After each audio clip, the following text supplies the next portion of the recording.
guys, it's 2bricks and happy Halloween! Don't worry, I'm not going to do that voice the whole time. Today I have a brand new mock to show you in the first of my now annual 2bricks Halloween specials. I absolutely love Halloween. My wife and I get spooky every single year, and we absolutely love to watch a ton of scary stuff and really get into the spirit of the season. So I thought it was only fitting to bring some of that love to the channel and do a lot more kind of horror themed stuff, and also celebrate Halloween annually with a new video and a new mock that is a tribute to something that I love for the spooky season. So obviously today we're going to be taking a look at this monster build, which is my tribute to Over the Garden Wall, an absolutely beautiful masterpiece of a cartoon series that I highly recommend everyone watch. This video is going to be like 50% showing you the model and 50% gushing about the show, so get ready for that. So yeah, I'm gonna basically just show you guys the whole deal here. This is obviously like a series of layers designed to create this finished kind of image here with the receding forest. So I'll be showing you guys the whole kind of set, and then I'll take each of the figures off and I'll give you guys a look at everybody, kind of full 360. Talk a little bit about what went into these, some of their interesting design challenges and things like that, and we'll just kind of have a good old spooky time. So first and foremost, if you guys do love Over the Garden Wall, then give me that YouTube like, that thing that the algorithm craves, and leave me a comment and let me know that you love the show. And if you've never seen the show, stop this video right now and go and watch, because it is amazing. Okay, well, don't stop the video. I'm not going to be doing any spoilers or anything, but I just highly recommend you watch the show. It's magical and it will improve your life in many different ways. All right, so on with the video. I'm going to get kind of take the camera handheld and show you guys the set that I've built. All right, so let me give you guys an overview of this whole thing here. So you can see as I reach in, you can kind of see my hand for scale here grabbing Wirt. This set is absolutely massive. You can see just how tall these supporting side trees are, just how many bricks tall they are. And if you look at that backdrop, if you count the amount of bricks from the top to bottom, I mean, it's just absolutely ginormous. It's taking up my whole shooting area here. It's like kind of spilling over the edge of my thing, and I have it pushed all the way back to the wall. So yeah, it's just an absolutely huge monster display. And the reason for that is that I wanted to really situate the characters, which themselves were fairly large to begin with, in an environment where I didn't have to do any photoshopping or cheating or anything like that. I could just take a photo, and that would be the complete kind of deal. So that was the kind of what necessitated the absolute enormity of the scale of this build. So I'm just giving you guys a look down here at the foreground. I have a ton of different little random black greeblies to give the sense of like the forest floor as you kind of come towards the front section here of the build. And of course we also see here Wirt and Greg and Jason Funderburker / George Washington / whatever his name you decided the frog is, and Beatrice is flying overhead, the reluctant guide / traveling companion of the boys as they go on their quest. So there you go, there's everybody. And I'll just kind of show you here, there's nothing really other than, you know, just the bare basics of forest floor. There's really nothing in between any of these layers. They're just there to kind of stack up and give you that feeling of the depth of the forest there, you know, kind of receding. So yeah, using the black bricks into the brown, dark brown, and then using some dark orange, dark tan, regular tan, nougat, even the kind of peach color back there that was, you know, used for the land speeder. There's so many different colors to try to achieve that sort of painterly effect of this kind of receding away into the fog, into the mist. So yeah, it was a ton of fun to try to figure all of that out, and it took a lot of trial and error and just kind of stacking things and then looking through the camera and seeing, like, is it kind of how I want it to be, extending things up taller and taller and taller, and just kind of figuring out the right balance of detail and composition. So yeah, that was all really, really tricky, but very rewarding, and I'm really happy with the final result. So there you go. And then just before I proceed to showing you guys all of the figures and stuff, I wanted to give you a down shot of the whole thing. You can truly appreciate just how far back it goes. And then you can see here the way that I've attached Beatrice to the wall is literally just a clear rod that is hooked into this back wall and then into the back of the figure. So there you go. And you can kind of get a closer look here at B.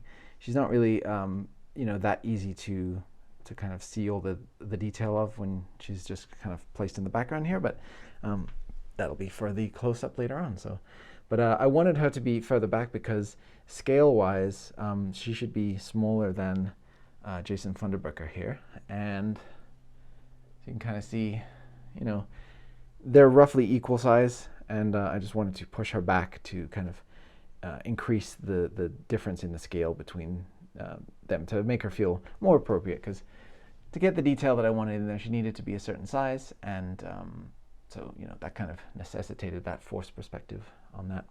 But yeah, so there you go. Let's take a look at the individual statues, or the individual figures, and see what they're all about. So first up we have Wirt, and moving that backdrop out of the way so that I could shoot these solo things was not easy. So just share a moment to commiserate with me the effort that went into moving that thing out of the way. So yeah, here is Wirt. So these figures are primarily designed to be looked at from the front, but I still wanted to give them a little bit of fleshiness and sculpted quality around the sides and the back. You can see there he has his one hand protruding from underneath his cape. That was something that was really important to me to get just the feeling of the cape moving to the side and kind of sculpting the folds and stuff that go over his arm there. Because I think it was tempting to just build the sort of overall kind of conical shape of his cape there and just have it be closed and have some legs poking out the bottom and call it a day. But I really wanted to see kind of the indication of his pants and his waistline there, and get a little bit of the inside of the, you can see in there the dark red on the inside of his cloak. You can kind of see it just right there.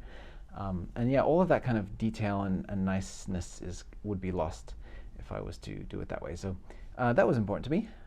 Wirt has the one black shoe and one dark gray shoe. That's part of his character design.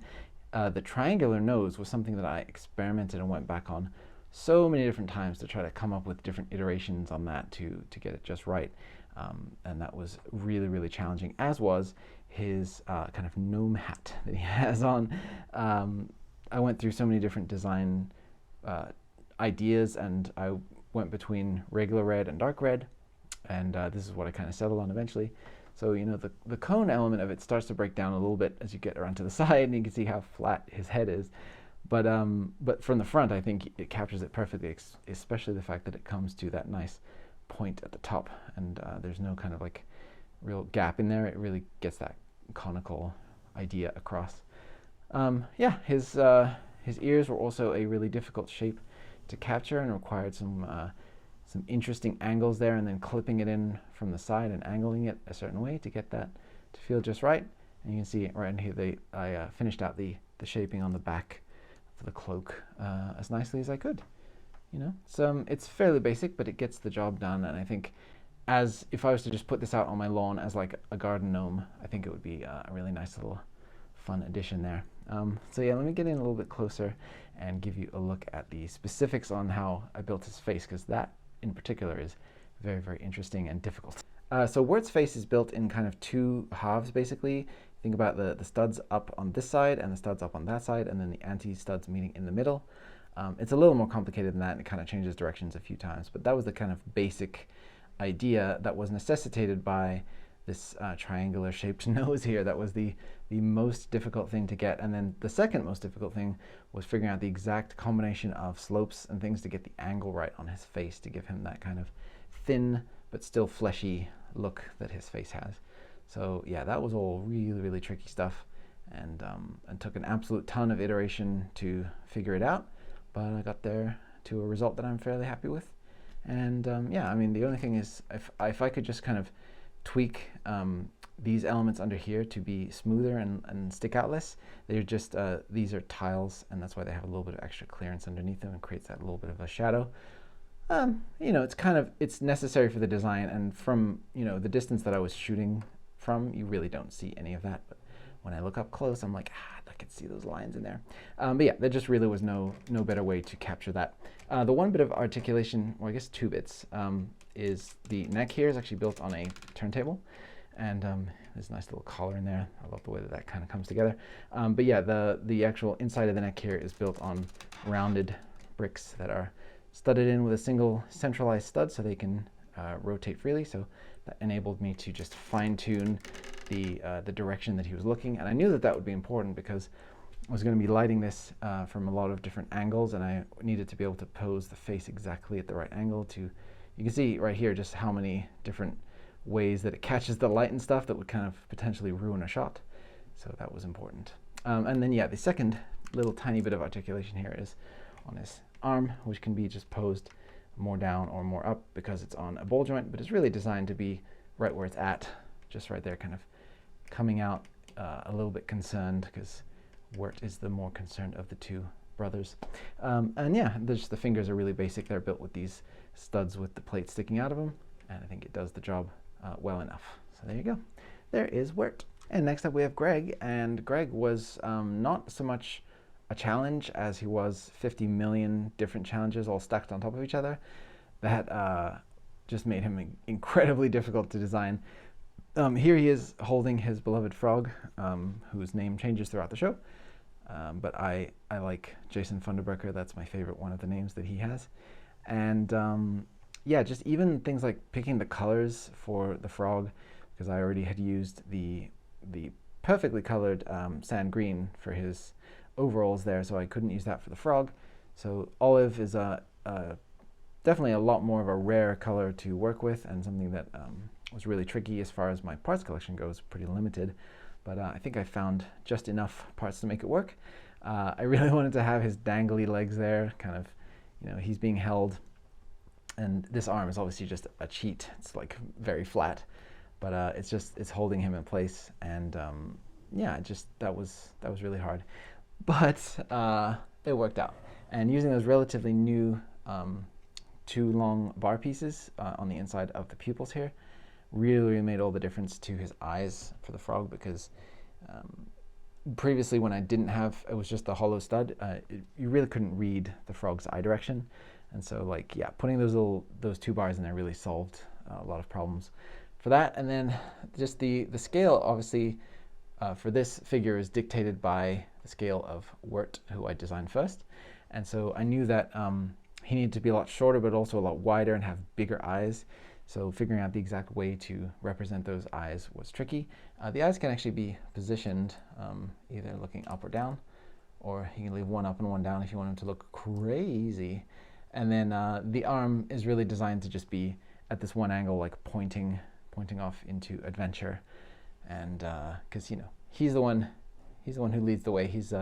Greg is the more comfortable of the 2 brothers in their situation. Nothing really phases him, and he's just excited. And so I definitely wanted to capture that in his pose. The other thing that was really hard is the teapot, because it is a really, really specific shape, and it needed to be hollow enough that it didn't kind of tip the whole thing. As it is, this figure barely stands. Like there's one stud under each of these legs holding it in place, which makes it fragile enough. These tiny little feet are really not really taking up much of the weight. And then he has all these accessories towards the front, like the frog, the little satchel here on the side, which again was a really fun and unique challenge to figure out how to do that. And then his arm is also pointing forward, and the overall weight of his head leans forward too. So this figure really wants to go in a forward direction. But so I just have to be careful when I'm handling it. But yeah, the really specific kind of shaping of the teapot in here, really, really hard. And again, took a lot of experimentation. And then just deciding whether or not I wanted to build in the colors here to give it that artificial reflection look, where it's got like the dark stripes and then the white highlight, because that is in every shot that Greg is in. You can see that in there. So I felt like it was important enough into the design that I wanted to kind of bake it in, even though I knew it would also catch reflections and stuff when photographed. So but I think it turned out pretty good. I'm really happy with that. I'm just going to put his eyes back to looking up, because I just like that look for him. He's just excited about whatever he sees. The little tiny dot there for the nose, that worked out just perfectly. I wasn't sure that it would be the right size, but yeah, it just worked out. It worked out great. His hair is also really tricky on this one, because it's got so many different angles, and I wanted to capture the kind of scruffiness of it. And so that was hard to get it to feel just right. Obviously, I gave him a lot of detail around the back, even though I didn't really need to, but that was fun. I used Unikitty pieces here for his ears to get the kind of lobed look, even though they should strictly be more just circular and not have that little cut-in indentation. But I just thought it looked so interesting when I put it on there that I just left it because I thought it was cool. And also, yeah, sculpting this pointing hand was also really difficult. I just kind of had to look at my own hand in a pointing pose and then just try to kind of approximate all the shapes for the thumb and the other fingers. And I think it turned out pretty good. So yeah, I think this one was really fun. Like all the little tiny details that are stacked on top of each other, with the buttons on his lederhosen, his little Texas tie, his gray collar that's like 2 semicircles, plus the strap and the bag. It was so many things to kind of figure out the spacing for and everything. And having him hold the frog as well was just an extra layer of added difficulty. But I think it all turned out really, really well. So yeah, there's little Greg. He can also angle his head ever so slightly, but because his head is kind of sunken into his body in the design, I had to build the body to accommodate the shape of his head, and so there's very little room to maneuver in there, so he can just do about this much this way and this much the other way, and then he starts to bump into the other studs and things on the side. But yeah, there is Greg. And next up we have Beatrice, and again, really, really challenging shapes involved here, challenging colors that I don't have a lot of. Getting the kind of pink to wrap around the sides here, and I ended up using just the nougat for that because I think the regular Lego pink was a little too ostentatious. This ended up being a good compromise. Just finding the ways to wrap those shapes around, so tricky, and this is just the part where it attaches into the wall. So it's not strictly part of the design. And then yeah, the shaping on the head, trying to make it as round as possible. It almost looks like she's got like Princess Leia buns. I wish that I had a more rounded shape that I could use for her cheeks there, but I think that gets the point across. And I wanted her to have kind of the stern eyebrows because she's always a little bit concerned about what the gang is up to. And just her little legs poking out of the bottom here with the simple kind of faucet piece and then the clip for the feet. I think is very effective, and I use little dive fins here for the tips of the wings to get the nice feathered look at the end there. And this is the only figure that I ended up using the traditional Lego printed eyes for, just because she looked a little too unfocused using the same design that I used for the frog with just the hollow round stud with the bar in it.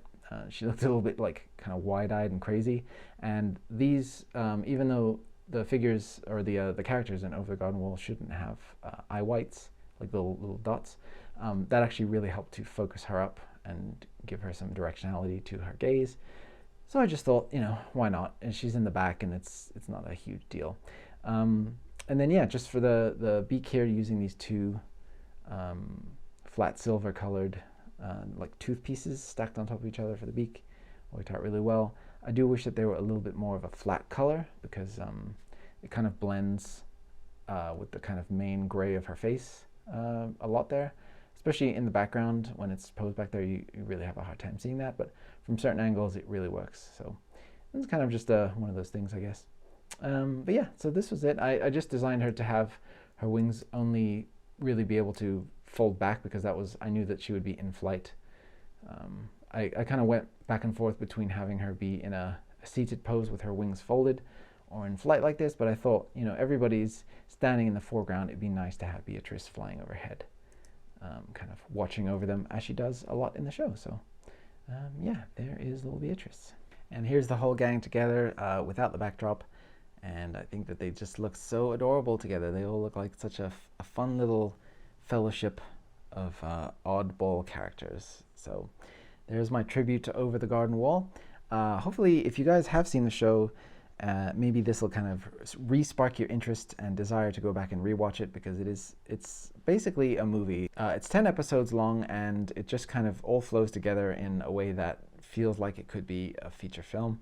And it's just wonderful. It's filled with whimsy and hilarious and quotable lines. The soundtrack will absolutely just make your day. And, it's just a wonderful piece of work. To me, when I think of all of the great sort of coming-of-age fantasy type of movies and stories and things of that sort, this always comes to top of mind to me above even classics like The Wizard of Oz or Alice in Wonderland, because it speaks to everything that I love.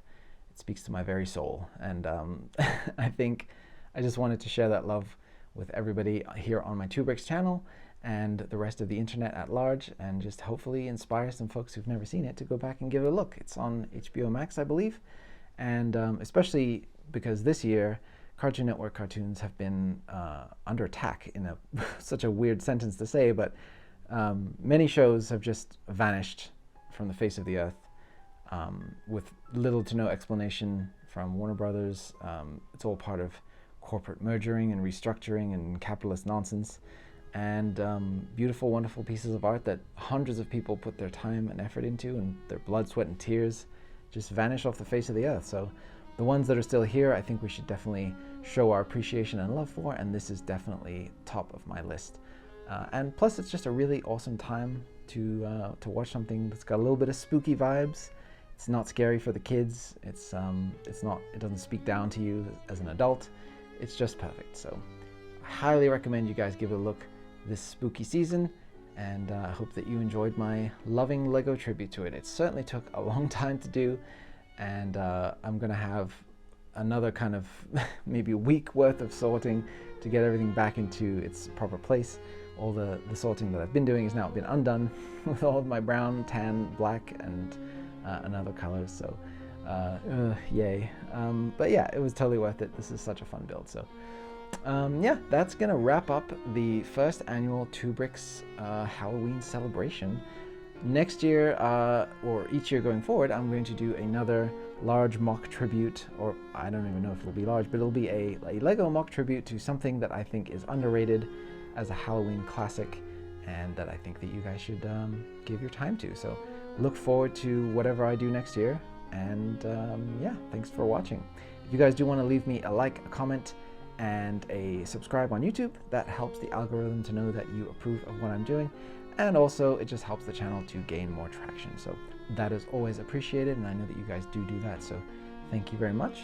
And yeah, I guess I'll see you back here, not next year for Halloween, but very soon with a new video. So thanks again for watching, you guys, and I'll see you on the next one.